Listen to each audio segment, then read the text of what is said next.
understand that you spoke with Mega Pastor John Hagee, who will be there to deliver the benediction. Right. This was a man who in the 1990s suggested that it was part of God's plan that Hitler led the Holocaust against the Jews. He, several years later, said that his words were taken out of context. He also has Robert Jeffress, who will be delivering, says he will be delivering a prayer there, who has suggested that Mormonism is a cult, that Islam promotes pedophilia.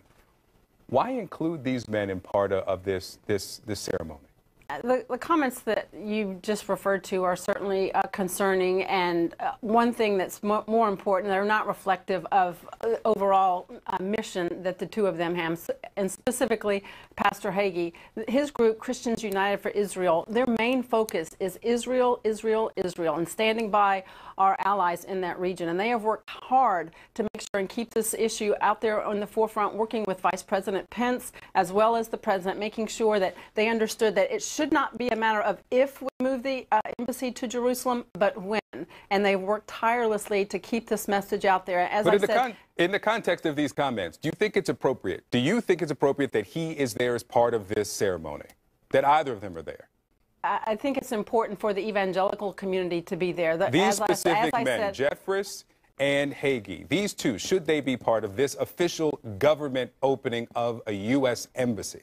Let me be clear, Victor. The statements that you use, I don't agree with them. I don't support them. I think there's no place for comments like that. But that being said, that's not reflective of their entire composite and portfolio of work they've done over the years. The two of them have worked tirelessly to bring together the evangelical community and specifically support for this president. So given the fact that they have been strong supporters of moving the embassy, I think it is appropriate for them to be We have certainly seen, so you do think it is appropriate there, but we have seen over this year and several years, I mean, we could go through the Me Too movement, we can go through a lot of statements or actions that people who have done great works over their career, a selective few disqualify them from being part of at least government work, corporate work. So we've had examples where certain things have disqualified people. You think these aren't disqualifiers. Scott, let me come to you and just bring to you Alice's point. She says that they have done work. I mean, we know that Hagee is the founder and national chairman of Christians United for Israel, known as KUFI. He has done work on this level. Do you think it's appropriate that Hagee and Jeffress are part of this event? I certainly don't, and I hope that most Americans don't, whether they're Democrat or Republicans. Listen, you can be both, you know. You can be an anti-Semite and be very supportive through organizations and money and through your preachings and what have you. You're not limited to one bucket. And here, John Hagee actually said that between God and Hitler, that Hitler was a hunter of Jews, and that the context of the Bible that he spoke of was a hunter concept that to bring them back to Israel. The problem with John Hagee is that, and Hitler, is that Hitler didn't bring them back to Israel to live. He gassed them. He put them in concentration camps. And so it really makes no sense to mix those two up, if you will. Listen, Israel, whether you believe it should be the capital of the U.S. Embassy should be there in the capital or not, is one thing. But this is a moment of love, of spirituality, of tolerance. And there are many religions in this country. And to disparage them like Reverend Jeffress does, and to disparage them the way John Hagee does, has no place. But here again, we have a Trump administration that is either tone deaf or simply does not care about these very important issues that are a big part of people's lives, their faith. And whether you're Muslim, Christian, Catholic, Baptist, it makes no difference. If your base is love, then it has no room for hate in any of your preachings. We certainly remember that in 2008, John McCain had to reject Hagee's endorsement, repudiate his comments. But somehow John Hagee is now at an official government opening of an embassy in Jerusalem. Scott Bolden, Alice Stewart, thank you both. Where is Pastor Jeffress? He's around here someplace. What a good guy. Where is he? Well, come here.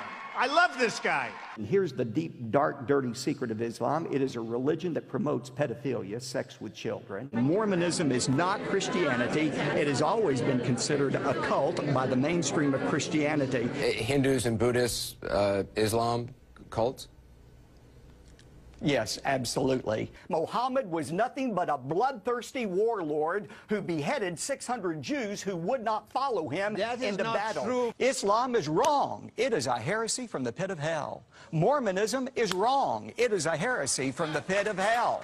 Yeah. Judaism, you know, you can't be saved being a Jew. And Mormons do say they are Christians. Yeah. They say that. They believe in Jesus Christ. A lot of people say they're Christians and they're not. Homosexuality is degrading. It's a degenerative practice. Homosexuality is a perversion. They are engaged in the most detestable, unclean, abominable acts you can imagine. Marriage should be between a man and a woman. Whenever you counterfeit something, you cheapen the value of the real thing. Around the world today, you have Muslim men having sex with 4-year-old girls, taking them as their brides because they believe the Prophet Muhammad did it. Some people need more scrutiny than others. Let's face it, a 25-year-old Muslim male trying to enter this country from Iraq ought to be looked at more carefully than an 85-year-old Episcopalian grandmother coming from Great Britain. And my thesis is people will have been conditioned long before the Antichrist comes to accept governmental overreach. And that's what you're seeing with President Obama. Okay. The Bible also says that God's the one who established nations and its borders. God is not necessarily an open borders guy. I believe the Bible, especially Romans 13, does give President Trump moral authority to use whatever force necessary, including assassination or even war, to topple an evil dictator like Kim Jong-un. And I want to thank you, Pastor. This is a historic moment because it represents the United States recognizing Jerusalem as the capital of Israel, something that the Bible and secular history have told us for 3,000 years. And what's remarkable about that is simply this. If indeed Jerusalem has been the capital for 3,000 years, that blows apart the myth perpetrated by the left that the Jews stole this land from the Palestinians 70 years ago. The fact is, it has belonged to them for 3,000 years. And that's why this is significant.